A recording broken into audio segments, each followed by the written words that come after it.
तो हमारा सहारनपुर, बागपत, शामली, मुजफ्फरनगर और मेरठ सारे बहुत करीब हो जाएंगे और ये इससे दूरी भी घटेगी, सफर का समय भी कम होगा और पैसे की भी बचत होगी। तो इस गंगा एक्सप्रेसवे जो और जिलों को जोड़ता हुआ जो हरिद्वार तक जा रहा है, या जो घोषणा अब द्वारा की गई है, वो इसीलिए की गई है ताकि इन जिलों को आपस में लाभ मिल सके या जनता को लाभ हो जाए। यही हमारे महासचिव अशोक चौधरी का कहना है कि अगर एक्सप्रेसवे इस तरह से बनता है जो आपने बताया अभी, तो उससे सबको लाभ ही लाभ होगा।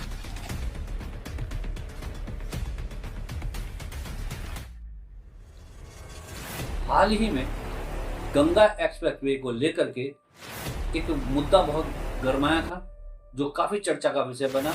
मुख्यमंत्री आदित्यनाथ योगी ने नजीबाद में आकर के एक जनसभा के दौरान ये कहा था कि बिजनौर वासियों के लिए एक एक्सप्रेसवे गंगा किनारे किया जाएगा, लेकिन इन्हीं कारण से वो एक्सप्रेसवे में कुछ बाधाएं उत्पन्न हो गई थी, जिसके लिए हमारे जनप्रतिनिधियों ने और पत्रकार बंधुओं ने जो एक अभियान चलाया था ताकि वो हमारे बिजनौर को जोड़ दे और हरिद्वार तक पहुंच जाए।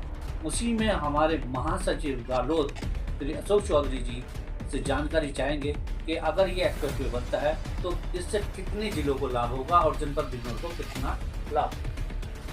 देखिए, जनपद बिजनौर की जहाँ तक बात है, गढ़गंगा से, ये गंगा के किनारे किनारे आ रहा है, गढ़गंगा से स्टार्ट हमारे यहाँ पे, तो जेपी नगर में है गढ़गंगा। उसके बाद ये यहाँ जो नया पुल बना जलीलपुर के पास, जो हस्तिनापुर को जोड़ता है, इस पुल के किनारे आएगा। उस गंगा जी के पुल से मात्र हस्तिनापुर 10-12 किलोमीटर, तो हस्तिनापुर जुड़ गया। और हस्तिनापुर के जुड़ने के साथ साथ बागपत तक का आदमी भी लगभग 60 किलोमीटर से इस हाईवे पर। इधर शामली का आदमी, क्योंकि शामली 40 किलोमीटर है मुजफ्फरनगर, और हमारे यहाँ से बिजनौर से 45 किलोमीटर मुजफ्फरनगर है, लेकिन 26 किलोमीटर पहले जो मीरापुर है पड़ता है, जो हमारे यहाँ से 26 किलोमीटर है, उसके हाईवे बन चुका है। तो शामली मुजफ्फरनगर हाईवे को होते हुए अब आप 26 घटा लो, उस पर लगभग 65 किलोमीटर चलने के बाद, आप 70 किलोमीटर चलने के बाद आप हाईवे पर पहुंच जाए। इसी तरह से ये विदुरकुटी होते हुए जैसे ही यहाँ आएंगे, क्योंकि शुक्रताल के बाद एंड है, जंगल है, शुक्रताल के बाद कोई वो नहीं, तो शुक्रताल को जोड़ देने के लिए जो डहबगल करता है हमारे, हर नाव डूबी थी, 10 आदमी मरे थे, हर साल कोई ना कोई घटना होती है, उस पुल की मांग, तो डहबलगढ़ पे पुल बनाया जा सकता है। और डहबलगढ़ के दो समस्या खत्म हो जाए, कटान की समस्या खत्म हो, जो गंगा कटान करती बिजनौर बाड़ा में रहता, उसकी समस्या का समाधान होगा, हाईवे की दूरी कम होगी और वो डहबलगढ़ से जो है शुक्रताल जुड़ जाए। और यदि वो भी नहीं कर पाते तो जो पुल आज की तारीख में बना हुआ वो भी शुक्रताल के पास में, ये 2 किलोमीटर का अंतर आएगा। तो हमारा सहारनपुर, बागपत, शामली, मुजफ्फरनगर और मेरठ सारे बहुत करीब हो जाएंगे और ये इससे दूरी भी घटेगी, सफर का समय भी कम होगा और पैसे की भी बचत होगी। और जो बिजनौर कटान करती है गंगा मैया कटान करती है, हर साल बहुत जाने भी चली जाती है और फसल नष्ट होती है, उससे भी बचाव मिलेगा। और यानी कि इसको बनने से पूरे पश्चिम को लाभ, खाली बिजनौर को लाभ होगा। और यदि जो मंत्री जी ने कहा था उसे करते हैं तो बिजनौर मुजफ्फरनगर किसी को कोई लाभ ही नहीं है। कोई आदमी, बिजनौर का आदमी मुजफ्फरनगर से बैठ इस हाईवे पर चढ़ने नहीं जाएगा, जब तक मुजफ्फरनगर पहुंचेगा तो मुरादाबाद पार कर देगा।